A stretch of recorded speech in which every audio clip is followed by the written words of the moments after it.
भोगान भुक्ता वयमेव भुक्तास्तपो न तप्तं वयमेव तप्ताः कालो न यातो वयमेव यातास्तृष्णा न जीर्णा वयमेव जीर्णाः.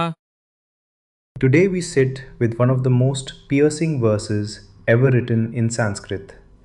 It comes from Bhartrhari's Vairagya Shataka, the 100 verses on dispassion, and it is a verse that reads like a life audit conducted with total honesty. Listen to the sound of it first. Bhoga na bhukta vayam eva bhukta tapo na taptam vayam eva tapta kalo na yato vayam eva yata trishna na jirna vayam eva jirna. Here is what it says. Pleasures were not enjoyed by us. It is we who were devoured. Austerity was not practiced by us. It is we who were scorched. Time did not pass. It is we who have passed. Craving has not grown old. It is we who have grown old. Let us take it apart word by word, because the genius of this verse lives inside the grammar itself. The word bhoga means pleasures or enjoyments, and it comes from the root bhuj, which has two meanings in Sanskrit. It means to enjoy, and it also means to eat, to devour. Bhartrhari uses the exact same word, bhukta, twice in one line. The first time it means enjoyed. The second time it means eaten. Pleasures were not enjoyed. We were eaten. Same word, and the meaning flips like a knife turning in the hand. What you thought you were doing to the world was actually doing to you. The second line uses the word tapas, which comes from the root tap, meaning to heat or to burn. Tapas is spiritual discipline, the deliberate fire that purifies a person. Bhartrhari says, tapo na taptam, we never performed that austerity. Vayam eva tapta, but we were burned anyway. Burned by worry, by ambition, by sleepless striving. This may be the most honest line in all of Sanskrit poetry. We got all the heat of a disciplined life and none of its light. We paid the full price of renunciation in stress and sacrifice and exhaustion without ever receiving what renunciation actually purchases. The third line turns to time. Kalo na yato, time did not go anywhere. Vayam eva yata, it is we who went. Think about that. We always say time passes, time flies. Where did the year go? Bhartrhari corrects us. Time is standing perfectly still.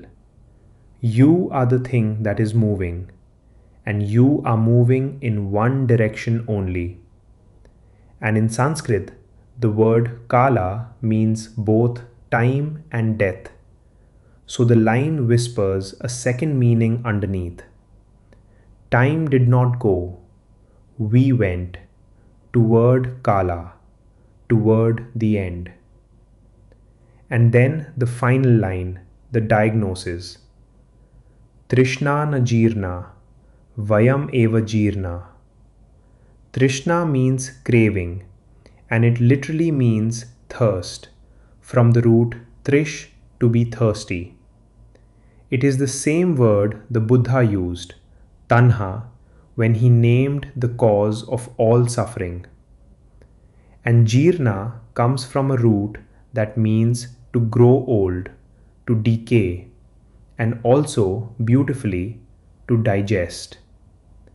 So the line says, craving has not aged. Craving has not been digested. It is we who have aged.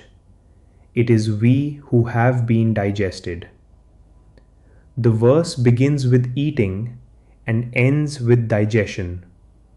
A whole human life described as one long meal at which we believed we were the guest and we were, in fact, the food. Now, who wrote this? Bhartrhari lived around the 5th century, and legend says he was a king of Ujjain. The famous story goes that a sage gave him a fruit of immortality. He gave it to his beloved queen. She gave it to the man she secretly loved. That man gave it to a courtesan he adored. And the courtesan, thinking the king most deserved eternal life, brought the fruit back to Bhartrhari. When he saw that fruit return to his own hand, he saw the entire circle of desire in a single moment, and he walked away from his throne. This verse is not a sermon from a saint. It is the confession of a man who had every pleasure a human being can have, and who looked back and realized he had never actually possessed any of it. It had possessed him. Notice how modern this is. Psychologists today speak of the hedonic treadmill, the finding that satisfaction always returns to baseline so that no acquisition ever finishes the job. Neuroscientists tell us that dopamine drives wanting, not liking, and the wanting circuit never satiates. That is Trishna na Jeerna in laboratory language. Craving does not wear out. And think of your phone. When you say you spent 3 hours scrolling, Bhartrhari would gently correct your sentence. The feed scrolled through you. He described the attention economy 15 centuries before it was built. So how do we live this verse starting today? Let me offer you a simple practice. Call it the Grammar Audit. Tonight, write 3 sentences about your day in the active voice. I watched videos for 2 hours. I chased that person's approval. I worked past midnight. Then rewrite each one in Bhartrhari's reversed voice.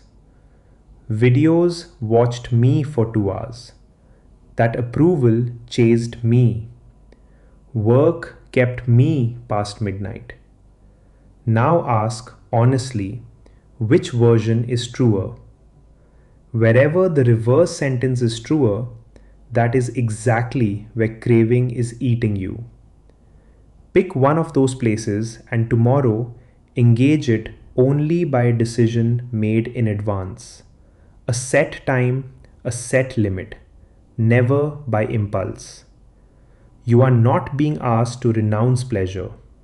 You are being asked to reclaim the grammar of your own life, to move yourself from being the object of the sentence back to being its subject. And keep one small question in your pocket. 4 words to ask before any indulgence. Eating or being eaten? If you cannot answer eating with a straight face, wait 10 minutes and ask again. Sit with this verse tonight. Bhoga na bhukta, vayam eva bhukta. Pleasures were not enjoyed, we were consumed. Let it not be an epitaph. Let it be a warning received in time from a king who learned it too late and loved us enough to write it down. भोगान भुक्ता वयमेव भुक्तास्तपो न तप्तं वयमेव तप्ताः कालो न यातो वयमेव यातास्तृष्णा न जीर्णा वयमेव जीर्णाः